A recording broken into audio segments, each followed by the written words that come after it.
I came from an art background, and a lot of people, other students that were on the same course, they came from a graphic design background.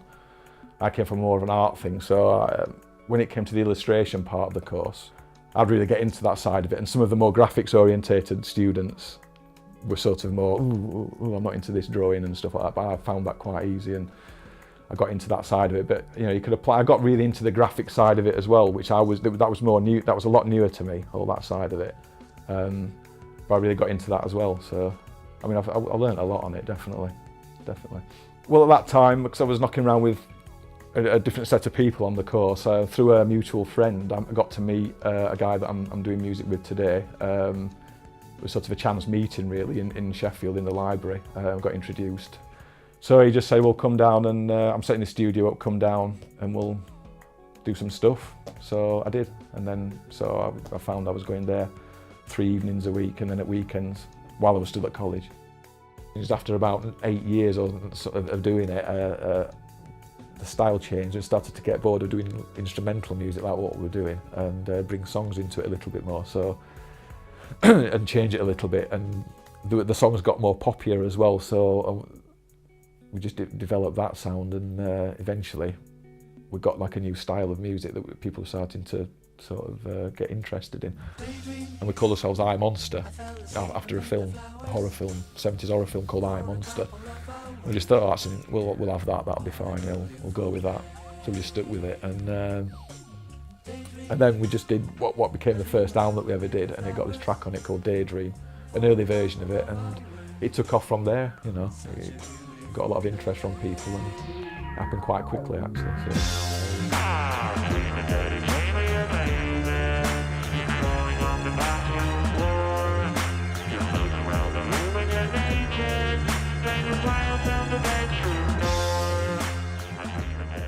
It was really exciting at the time, getting offers from labels and stuff, and we eventually went for this particular label, and we put it out, and I left the job at the record collector and did the artwork for the single, which is great, so I managed to do some graphics again for the first time in quite a while, and it was a hit, and here we are today. I tend not to hear it a lot, to listen to it. I mean, someone, you know, my son might walk in and say, oh, they're playing Daydream on Gardener's World again. Or Top Gear or something or whatever, and oh right, okay. Yeah, I'm proud of it, but yeah, we're fed up of hearing it. So I usually try and come up with ideas and concepts and stuff like that when I'm running. And so I do quite a lot, so when I get back then I'll make a note of what I've dripping in sweat, and right, I've just got to write this down. Write a song about, you know, badgers that come to life or something, or, you know, badgers that do this, or some really silly story or something, you know, and it might work or it might not. So I'm always inspired. I don't have to try and think to be inspired. I think it just comes if it comes.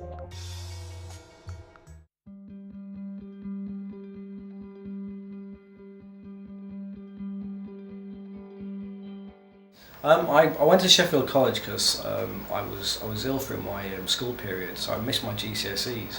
So I got into college and I started on like a foundation IT course. It's because I was interested in computers, and it was a way of kind of getting back into the education system.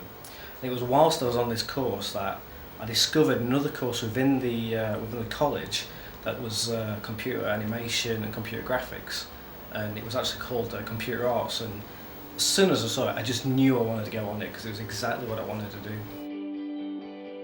I've always had an interest in computers, and going quite far back when I was a kid, I remember we first got a video camera, and I just you know, I grabbed it, I got hold of it, and I started making like Saturday morning like TV shows with my brother, and I did a bit of editing between the camera and an old VHS machine, and then I kind of got into doing graphics and playing around with photo manipulation and stuff. It was kind of like a hobby. I didn't really think it would be a career or anything. And then when I saw this course, I was like, well, I can actually go on a course, I can get a qualification for doing this. I just literally jumped at it, and it took some convincing for the lecturers, but they signed me up, and I didn't look back. Typical day for me. Try not to get up too early, but obviously within normal business hours because people work those hours. And it's jumping about a bit. It's a bit of it could be it's arranging the day so that I can fit certain projects in. It might be some filming at one point for a couple of hours, coming back to the office, editing a sequence. You know, with modern technology, everybody's emailing and getting in touch by text and stuff saying, can we have this? Can you work this into your schedule? So it's pretty busy, but I wouldn't have it any other way. Great one. Last year, we had a trip where we had to go out to 4 African countries in about 10 days, and it was just an absolute adventure. We had so much to get filmed in such a short space of time, and you know, there was one point we were stood just filming this big landscape, and I just hit the record button and just panned across and then stopped it, and I just looked at it and went, "This is why I'm doing this job."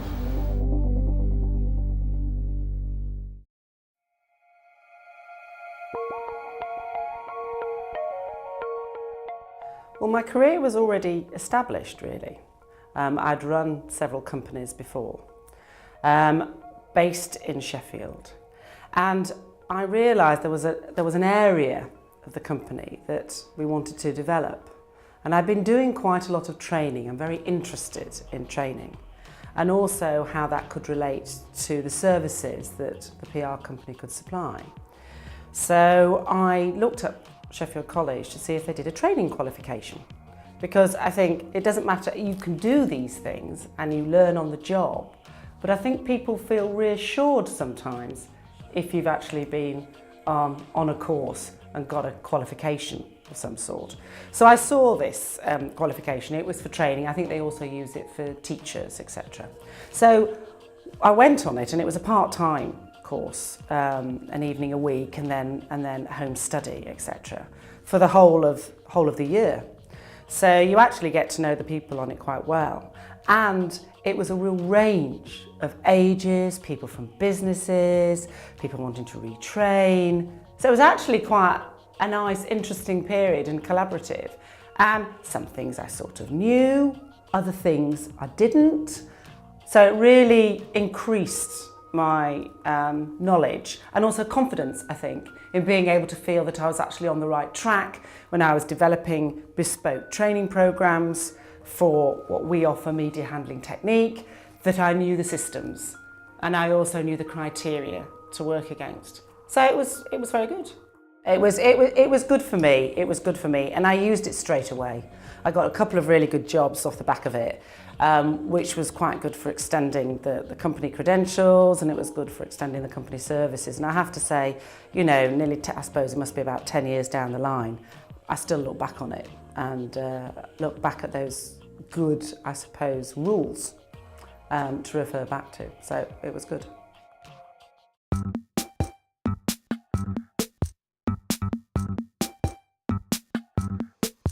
The thing for me was I was kind of typically crap at school and didn't do so well in my O levels. But one thing I did like was technical drawing and art, so I got the chance to go on a diploma or something like that. And then via that, when I came into Sheffield, because I lived outside of Sheffield before that, and just met loads of people. 1987, just got into kind of music, DJing, going out, and that whole culture, and then design culture as well was very kind of strong in that period, late 80s. And I just decided that I wanted to learn, you know, I wanted to go and study graphic design. So certainly kind of house music, which was the thing that I was most into, was really strong in Sheffield, and Sheffield had a very strong identity with it. And I met a lot of people on the course that had been part of that previously, and I had older brothers and stuff that went to the parties and raves and whatnot. So I just dropped right into it, and then the college course and the studying of design was a byproduct of going out and having a good time. Not the other way around. Me and Paul have been working together now for about between 12, 15 years as a partnership. And we've gone the whole gamut really of almost like what I would call classic graphic design, so very much about the doing aspect of it and the thinking. And I think that What we've evolved more into as an agency and the people that we've got working for us is we call ourselves a creative communications agency, and within that we mean that we solve communication problems for people. So we have taken on more kind of brand acumen and basically that kind of front end side of branding, which is obviously all about research and positioning and getting all that right before you even do any creative work. I like the ideas. I've always been about ideas. We're not style merchants. We're not interested in peddling out one particular style of design, or we don't follow a particular design philosophy. We just tend to take a problem on board, whether it be for a music festival or whether it be for some branding for a coffee vending company, which we're doing at the minute, right through to something really small like an arts related project. And it's always about finding an idea, and then you take that idea and you kind of push that to all the corners of the kind of remit of the project really, so they bring it to life. And we like ideas that are really strong and grounded in something, not just things that are dead gimmicky. So that's what we look for.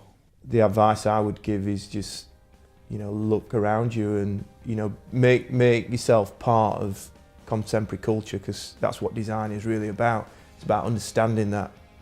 We've done all right, we've done really well. We've got, a lot of our clients are in London and all over the place, not so much in Sheffield. And I think that is because we have a strong understanding of contemporary culture and the areas that we work within. I mean, my nephew's studying on that course, and that's what I say to him. I said, you can't, if your lecturer is telling you that you've done a great piece of work, that's fine, but you can't measure it that way. You've got to measure it against the best of the best.